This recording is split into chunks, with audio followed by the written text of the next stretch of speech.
Hi,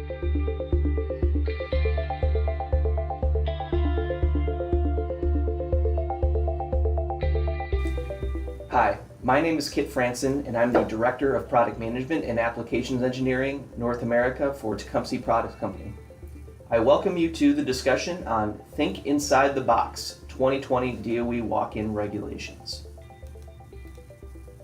Before we begin, I'd like to read this disclaimer that the views and statements expressed during this presentation are the personal opinions of the presenter and do not reflect those of Tecumseh Compressor Company, LLC, or its affiliated companies. For the topics to review today, there'll be 4 items that we're going to be reviewing, one of which is the background of these upcoming regulations from the Department of Energy on walk-in cooler and freezer refrigeration systems. So we're going to review the definitions that are included in this regulation, and then obviously discuss when do these regulations go into effect in 2020 for a compliance and enforcement perspective. From there, we'll talk about the other factors out there today when it comes to refrigeration systems, specifically for refrigerants and HFC reductions, and how that impacts, or does it impact, the DOE walk-in cooler and freezer refrigeration system regulations. From there, we'll go into the actual annual walk-in energy factor, AWEF or AWEF calculation. What does that mean? And then obviously, how does that impact the refrigeration system design from an OEM perspective? So let's dive right into the background here. So walk-in coolers and freezers from the Department of Energy, their regulation has basically 2 pieces to this particular regulation. One of which is an energy conservation piece, and the second item is the test procedure associated with that. So energy conservation is pretty straightforward. That's essentially the minimum energy efficiency that the equipment needs to meet to become compliant with this regulation. This minimum efficiency rating called AWEF, AWEF, both interchangeably used, is an annual walk-in energy factor. I'll discuss a little bit more about that calculation and what that means over the presentation today. The other item is the test procedure. So essentially this is what the manufacturers or OEMs need to be in compliance with when testing their equipment to make sure that they're in compliance with the minimum energy efficiency rating. This test procedure, the regulation includes information about how marketing materials or collateral needs to be up to date with AWEF information. Additionally, what needs to be put on the nameplate of the equipment to show that the equipment is in compliance. And additionally, there's some information about obviously testing of this equipment and what standard needs to be followed associated with that testing. So it's mainly derived from AHRI's 1250-2009 standard, and then they obviously throw in some additional caveats in there, when it comes to additional ASHRAE testing or anything that's outside of the scope of that particular standard that's not covered. I will mention that NRCan, which is the National Resources Canada, similar to what the Department of Energy in the USA has from a energy efficiency regulation standpoint. They've essentially have taken the DOE's ruling and regulations and placed that into their particular energy standards, and this is in the Canadian Gazette Part 2. Amendment 16 actually contains the information associated with the standard. And this standard from NRCan, the only difference between this and the walk-in cooler freezer regulation for the DOE, essentially the labeling requirements, which need to be included, need to include French on the labels for the equipment. And then there's another item when it comes to third-party testing and validation associated with making sure you're in compliance with the NRCan standard.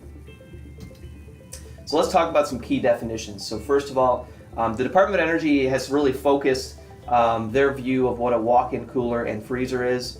And that's just to limit the scope, so there is no ambiguities associated with the energy regulation. So first and foremost, the DOE's definition of a walk-in is a cooler or freezer that's less than 3,000 square feet. So anything above 3,000 square feet would be considered more or less a cold storage type application. When it comes to operating temperature, a cooler is anything in the actual the space temperature of that walk-in is greater than 32 degrees, and then a freezer would be considered less than 32 degrees. Then you have 2 different definitions about the equipment associated with the walk-in cooler or freezer. And so first thing is the dedicated condensing refrigeration system. And so this could mean quite a few different items from an equipment perspective, but mainly the three major items is a dedicated condensing unit, a single package dedicated system, or a matched refrigeration system. So a single package dedicated system would essentially be some sort of combined complete refrigeration system that would be mounted on the walk-in cooler or freezer. A dedicated condensing unit, which I'll cover in the next bullet point there, is essentially a single condensing unit that's part of a refrigeration system, and then a matched refrigeration system. So that's basically pairing a unit cooler or evaporator to a dedicated condensing unit. So on the right-hand side, you can see that Tecumseh Argus, that is a dedicated condensing unit, so that's a positive displacement condensing unit that's part of a refrigeration system. And then you have the Tecumseh designed by Louvet product, which is a unit cooler or evaporator. So a matched refrigeration system would be combined those two pieces of equipment together. I will make it clear that when it comes to a dedicated condensing unit, it's essentially one or more compressors, a condenser, and one refrigeration circuit, and it's designed to serve one refrigeration load. So I'll talk about some of the caveats associated with this standard, but it's very clear that it's one condensing unit tied to one walk-in cooler or freezer. So that leads into what products are not covered. So equipment that's intended solely for scientific or medical purposes, condensing units for multiple walk-ins, like I mentioned previously, water-cooled condensing units or systems, walk-in coolers or freezers with floor space in excess of 3,000 square feet, compressorized racks. So that would be like your typical supermarket rack system that serves multiple refrigeration loads. That's not tied to the standard. Remote air-cooled condensers and fluid coolers. So those are just essentially heat transfer devices. Reach-in units, so merchandisers, bottle coolers, those types of applications. Those would be not considered covered under the associated AWF or AWEF minimum energy efficiency regulation. There is an exclusion for performance standards, so blast chillers and freezers, which is considered process refrigeration equipment. It's actually required to have labeling on the equipment saying that it's applicable to walk-in coolers and freezers and used for indoor or outdoor use. However, there is no minimum efficiency that needs to be met for blast chillers and freezers. So now that you know basically the background about the standard itself, who is responsible, that's a great question that always comes up in discussions. So manufacturers who build, certify, and mark this equipment, manufacturers like Tecumseh or other producers of this equipment, they are responsible for making sure that it is in compliance and making sure that they're building these units that meet this minimum efficiency. Additionally, individuals who are selecting equipment for installations of walk-in coolers and freezers, such as contracting companies or OEMs who produce walk-in boxes, as an example, and spec the equipment for the refrigeration system, they're also responsible and need to make sure that they are in compliance with this particular standard. So in general, you may be wondering, who's going to find out about this if I'm a contractor installing this equipment? Who cares, right? Building code inspectors will find out, right? They will be looking for this in their checklist to make sure that the equipment does meet AWEF. And to be honest with you, all manufacturers post January 1, 2020 will start to produce equipment that falls underneath this standard and want to make sure that they are in compliance. So they obviously do not get any legal issues associated with this. The other thing I will mention, and this is for the manufacturer side of things, the Department of Energy will conduct random checks to ensure that this equipment meets these advertised efficiencies. So they will pull units off the shelf out of inventory from us and test it to make sure that we are in compliance. So any party in general who's selecting or using equipment that's non-compliant is definitely subject to penalties. You can see this with any other DOE regulations that are out there today, specifically on commercial refrigeration, where manufacturers have been fined for not being in compliance with energy standards. So let's dive a little bit more into the background about AWEF in general and what this means and what is this energy efficiency, right? This is mainly for the manufacturer's use At the end of the day, if you are an end user, if you're an installer, contractor, service technician, all you need to know is that does the equipment meet the minimum AWEF? This is really only for your own benefit to understand what is that minimum value, okay? So when it comes to medium temperature systems or coolers, indoor versus outdoor, and then also low temp systems, indoor, outdoor, and unit coolers, there are different levels of energy efficiency that need to be met. And the unique thing about this is that on low temp systems it's going to vary by capacity, whereas in medium temp systems it does not vary by capacity. And so at the end of the day, there's varying levels of degrees that makes it somewhat complicated for different types of systems to meet AWEF, and obviously at the end of the day, changes from a manufacturing design perspective of the system need to be required to meet these associated standards. But AWEF, just to keep it simple, is no different than EER, no different than SEER. If you're familiar with air conditioning systems, it's a total capacity over a year's time frame over watt hours. So that would be watts times the 8760 or 8,760 hours in a year. So here's some other requirements that need to be met for AWEF. And you'll notice this for equipment that's being manufactured. Labeling is going to be an important piece, like I mentioned. Marketing collateral is also going to be an important piece besides meeting the associated energy efficiency. So as you can see, here's the sample label actually from our Tecumseh Argus platform. We've made some changes associated to our labels on the nameplates so that we can show our compliance. The big thing is that we obviously need to show the date of manufacture of the refrigeration system, which we already include today with our serial numbers, and that's because of the compliance dates that are coming. It's based on manufacturing date. The other key piece is that we've described that the system is designed and certified for using either a walk-in cooler or a walk-in freezer application. We've also mentioned whether or not it's for outdoor use or indoor use only. So this is really important. If you've purchased or used indoor condensed units and put a dog house on that or an enclosure over that unit, you can no longer do that from a compliance perspective. It needs to come from the factory as designed, and for use in those particular applications. And although not required, we are putting our AWEF, our AWEF number on the right-hand side there. You can see in a table to show what the associated energy efficiency is of the unit with the different refrigerants. So as I said, marketing materials or marketing collateral is also going to be impacted by this and needs to change. So in our new Tecumseh Argus condensing unit technical guides and catalog submittal forms, we do disclose our AWF or AWEF values on the catalog, and we do this by indoor applications, outdoor applications, and by refrigerant as well. So specifically in the regulation, it does call out that you need to list what the AWEF is, and you say AWF and then put the number right next to it. So that's about the only thing that needs to be defined from a marketing collateral perspective. Once again, this is a manufacturer's burden, but however we wanted to show that is included in our materials, and then you'll see that across the board even with a lot of our competitors. So that kind of leads us to timing and enforcement, right? We've covered the background, we've covered about what are the minimum efficiency values that need to be met, what are the changes from a labeling perspective and marketing collaterals.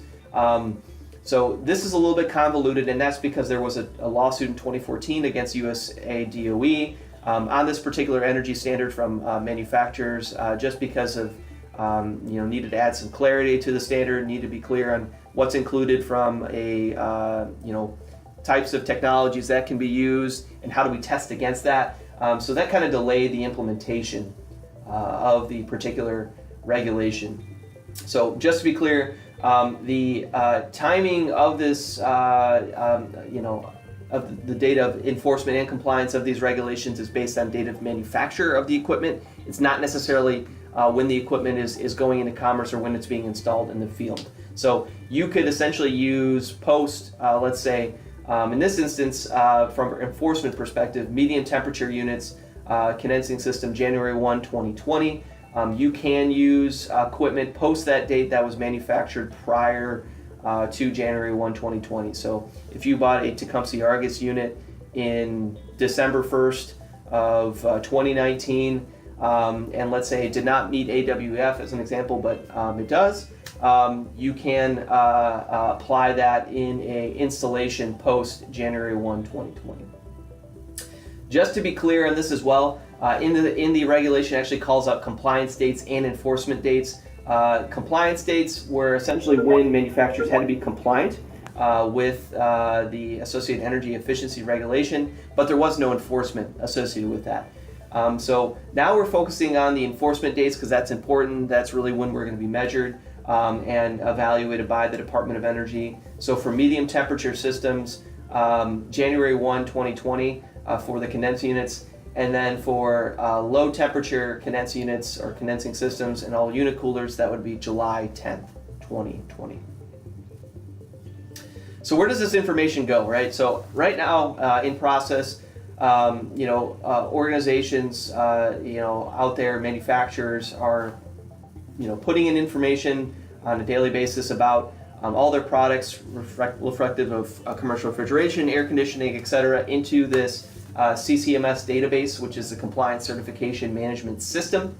So anything with the DOE associated with meeting energy efficiency standards needs to be entered into this database. And you can find information about manufacturers who produce equipment to meet this associated energy efficiency standards. And it's a tool out there. Put the link down below. So even as a manufacturer, end user, installer, you can see which products are compliant, and Tecumseh Argus is on this particular database. So you can compare against other competitors just to make sure and validate everything is apples to apples. So now that we've covered the AWF, how information is entered into the DOE's website and database, let's talk about refrigerant regulations, right? So we've, over time, over the past several years, and specifically over the past 25, 30 years, there's been a drive to reduce the impact on the environment from a refrigerant or substance perspective associated with ozone depletion substances, as well as substances that could potentially cause global warming. And so over time, there's been several standards, one of which is the Montreal Protocol, which promoted the phase down of CFCs, and then the Kyoto Protocol, which then focused on HCFCs. And now we're at a point where the Kigali Agreement, signed recently, has pushed down on the HFC reduction, which will transition to either natural refrigerants or refrigerants with lower global warming potential. However, when it comes to the United States, they actually had a program called the Significant New Alternatives Policy from the EPA, and there was a lawsuit against this program on their authority to basically regulate HFCs. They had the authority to regulate ozone depletion substances, which they've fully gone through that process. However, a lawsuit was put against the SNAP program from the EPA, and essentially their SNAP rules 20 and 21, which regulated HFCs, has been vacated. So at this point in time, there is a HFC phase down plan globally, but the United States is not a part of that phase down plan from a federal government perspective. I will mention that in general, this has nothing to do with DOE compliance. So at the end of the day, even though there are some ongoing transitions when it comes to refrigerants, this does not dictate or impact what the energy efficiency standards that are coming out from the Department of Energy. They're not harmonized in that manner. Either way, states in the United States are going with an HFC phase down, and Canada is beginning their phase down from a North America's perspective in 2020. So there's still a lot of change ongoing, and you need to be paying attention when these manufacturers are coming out with new equipment obviously they could be meeting these new energy efficiency standards, but they need to be in compliance also with the HFC phase down on a state-by-state basis, or if the EPA comes out with some new rules over the coming years from an HFC phase down perspective.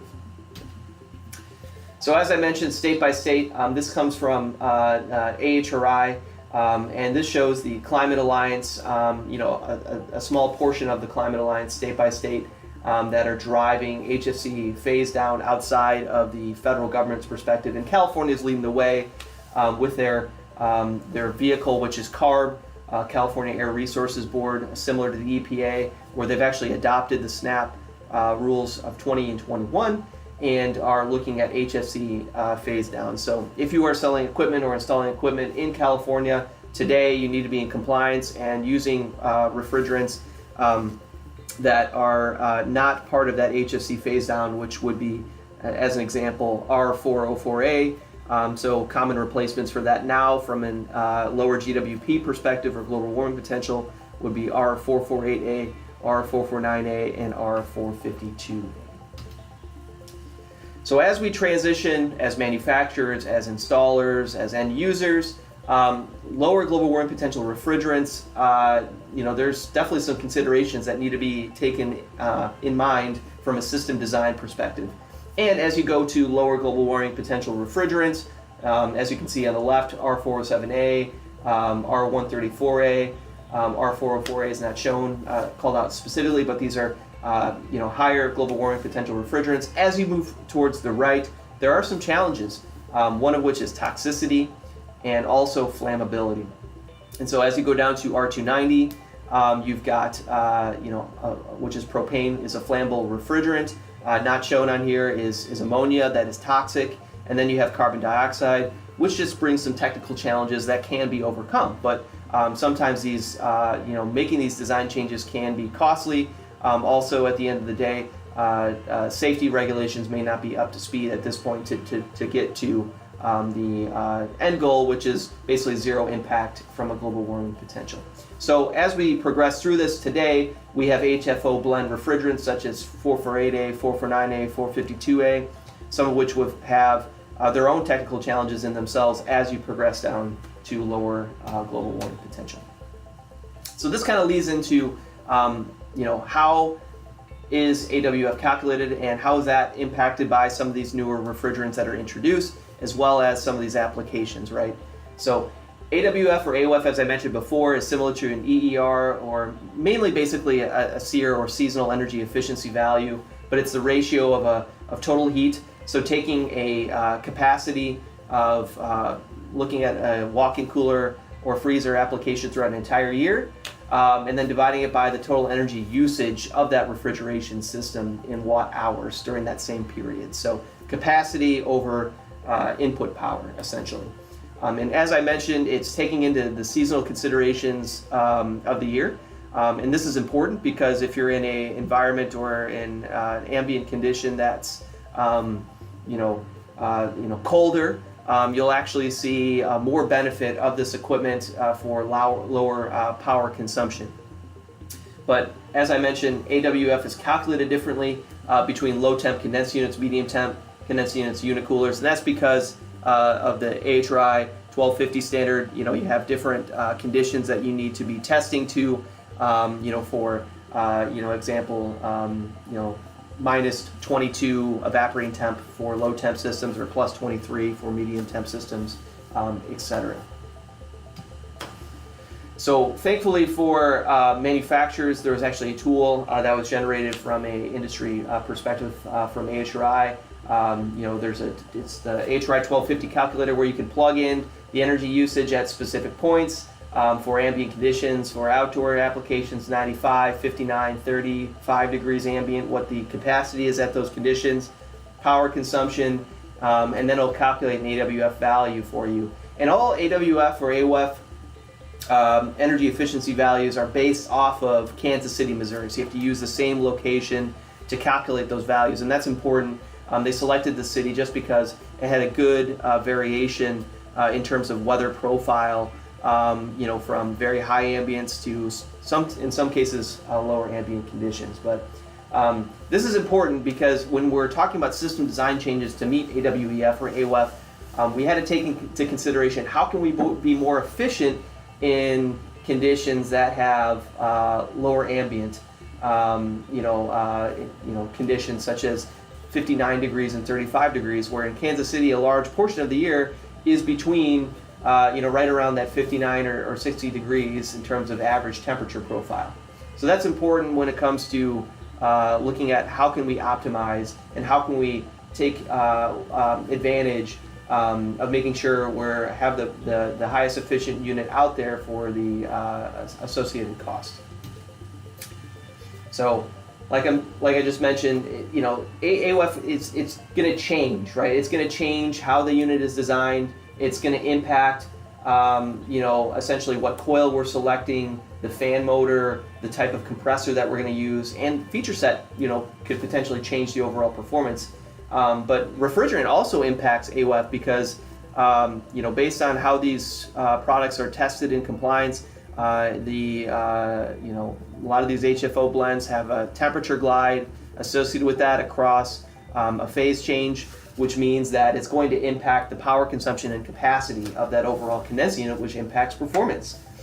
But I will mention that outdoor condensing units in general can meet AWF much easier than indoor condensing units, and that's because they have the ability to operate at lower ambient conditions, which means less power consumption. And that's because with compressor, as the head pressure decreases, because the unit doesn't need to work as hard in higher ambient conditions to meet the capacity requirements, there's a lower pressure ratio that the compressor needs to overcome, which means less power consumption. And I will mention that there are credits associated with the AWEF or AWF calculation, but that does not mean it's for compliance per se. So we all have to follow the same standard as manufacturers to make sure that we're in compliance with the energy regulation. However, I will say that there are credits for adaptive defrost that can actually help show that your equipment is more efficient by using these technologies. So in general, can you meet with existing technology? And I want to make this clear that yes, you can. So Tecumseh Argus is a perfect example of a condensing unit that's applied reciprocating compressors, has applied PSC fan motors. We've used microchannel tube and fin, but in general, combinations of these items will impact and either increase or decrease overall performance. You have to take that into consideration. What we've tried to do is optimize the condensing unit for cost and for performance to make sure our customers are getting the best value that they possibly can. So looking at what we've done, we've put out microchannel, which is enhanced heat transfer. We've included it's 50% lighter, 50% less, 30 to 40% less refrigerant, just in general, just because of using microchannel, which is for a smaller volume required to meet the same heat transfer performance. Also tube and fin. We've have that as part of our Tecumseh Argus product offering. We've increased the surface area and volume so that we could reduce the associated head pressures and condenser TDs, which improves performance on the compressor. And then in general, we've, from a compressor standpoint, we've optimized the compressors to meet AWF. We're using highly efficient reciprocating compressors, scroll compressors, across the entire size range. We allow these compressors to operate at lower condensing temperatures as the ambient condition is reduced. So, the scroll compressor can operate now at a minimum of 70 degrees Fahrenheit, and reciprocators can actually operate even lower at 55 degrees, but there's some careful considerations that need to be mentioned. So, on the right-hand side, the Tecumseh AK2 compressor, this is can go down to 55 degrees on the condensing temp, and this has been optimized, highly efficient, brand new compressor offering that Tecumseh has in its portfolio. I will mention one more thing on the microchannel piece, as well, is that The 30 to 40% less refrigerant is really important now as well when we're talking about newer refrigerants that are coming out, such as 448, 449, 452A, that may be fairly costly compared to R404A. And this means obviously less dollars spent to charge the system, which is fairly critical to maximize your profitability as well from an end user or from a contractor's perspective. Some additional items to mention as well is the evaporator and condenser fan motors. So when we're talking about Tecumseh Argus, mainly using PSC motors, there are some instances where EC motors have to be used on indoor applications, and that's just required to meet AWEF. On the evaporator side of things, which is Tecumseh designed by Louvet, these are using ECM motors, electronically commutated motors. This is important just because it has to meet the associated regulations previously in 2009 for unit coolers. But moving forward, this can be optimized even further to run at multiple speeds, maybe run at a slower speed when the space is satisfied from a temperature perspective, etc. So that also improves performance. Evaporator design changes on Tecumseh designed by Louvet. This product is optimized for airflow, airflow performance, and it's got an improved evaporator coil, so more volume and surface area associated with that. And then the last piece, which is critical when you're operating both the unit cooler and the condensing unit, obviously as a system together, but floating head pressure control. So as I mentioned before, the scroll and the recip compressor can now operate at lower head pressures, lower condensing temps when the ambient is reduced. And so the floating head pressure control, this allows for operating at low condensing head pressure. So as the ambient temperature drops, the condensing temperature drops, the compressor is operating at a lower pressure ratio, but you need to be careful. So I will mention that TXV selection is going to be very critical and important. So when you are operating at, let's say, 55 degrees condensing temp, that you have enough pressure delta across that TXV to make sure that you're able to flash that liquid to a gas, and you're making sure that you're getting obviously enough capacity out of your evaporator due to that. EEVs help, they widen the range, and we do have an offering on the Tecumseh designed by Louvet product to be able to apply an EEV, which is going to make it easier, I would say, to operate the equipment with floating head pressure control. And then, as I mentioned, there's credits, adaptive defrost, which is a smart defrost, I will say, just to be concise and simple on that. Allows for the system to decide whether or not to go into defrost, and we have shown an electromechanical timer that we are using in Tecumseh Argus. That allows for an adaptive defrost. But there is a caveat, like I said, not for energy compliance, but it shows energy performance. So overall, just to summarize, there's a lot of changes upcoming in the near future here with the energy regulations for equipment design, labeling, marketing collateral. But at the end of the day, AWEF will save money. It's important to mention that, this is an energy regulation, that's new to commercial refrigeration when it comes to just specifically refrigeration systems and equipment. This has been very commonplace in HVAC, air conditioning for many years.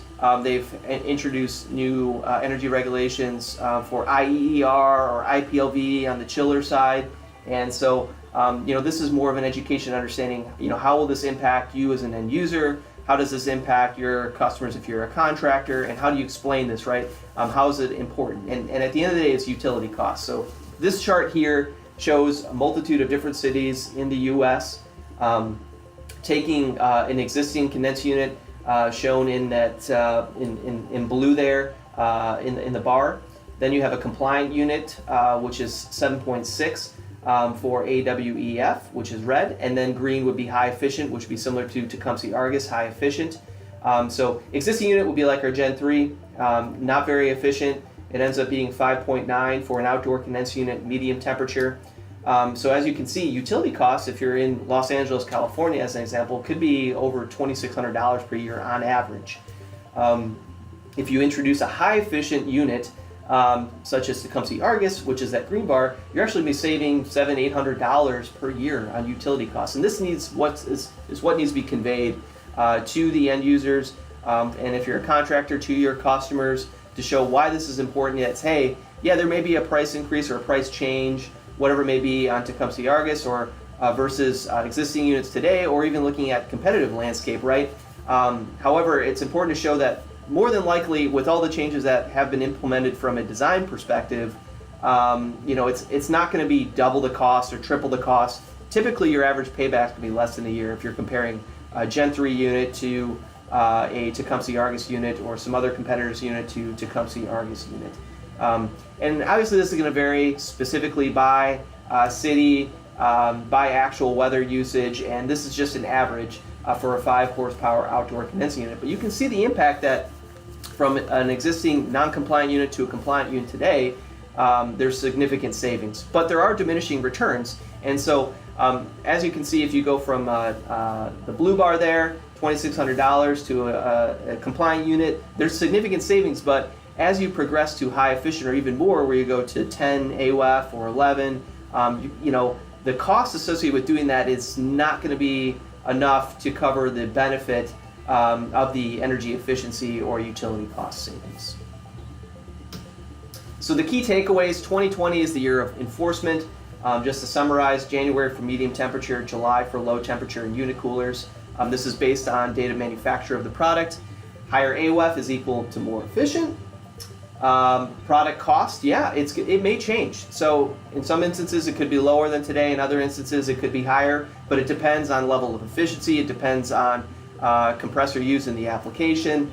But new product releases are occurring across the industry, not with just Tecumseh, and you got to pay attention. What's the best bang for your buck? What's the best value out there? And higher AOF, like I was mentioning, could signify a higher and higher cost of that product. And the last piece is that application considerations are going to be required. So system design, selection of your components will be critical. So TXV, EEV selections. Make sure that when you're selecting a Tecumseh Argus unit and Tecumseh Designed by Louvet unit, you're applying the right TXV. If you're looking at alternate refrigerants like 448A, 449A, you're not using the same TXV that you would use for 404A. And we have and will have application guidelines and considerations for your selection of equipment with those applications.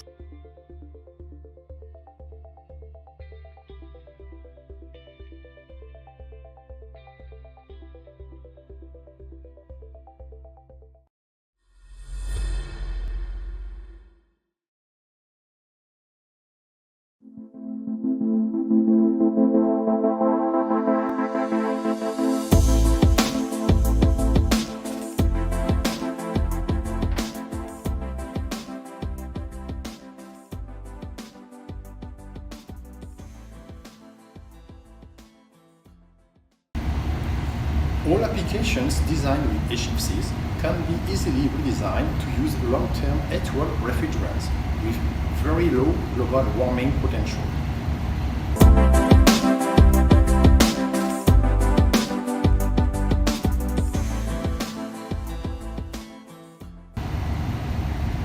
This is the operating windows of compressors from Tecumseh qualified with R134YF for a positive cold application such as the preservation of fresh foodstuffs. This operating windows is identical to those obtained with the refrigerants R134A and R513A. Transition will be all easier as R134YF is a pure fluid without glide temperature. As the previous one, these two operating windows are representative of freezing and chilling temperature application using R455A and R454C. As these refrigerants show a glide temperature, limits are expressed as mean temperature. Our compressors are tested and qualified according to the same requirements as those using HFC refrigerants.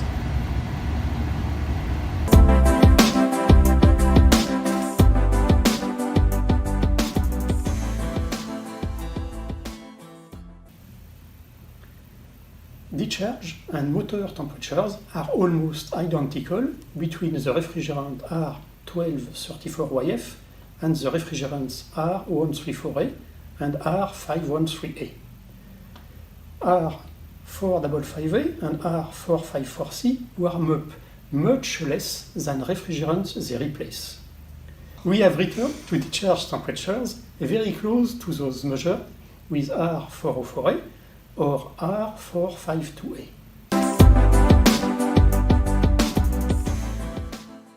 The operating windows shown allow the use of low GWP A2L refrigerants in all commercial refrigeration. These for application at positive and negative temperatures with the same expected level of reliability.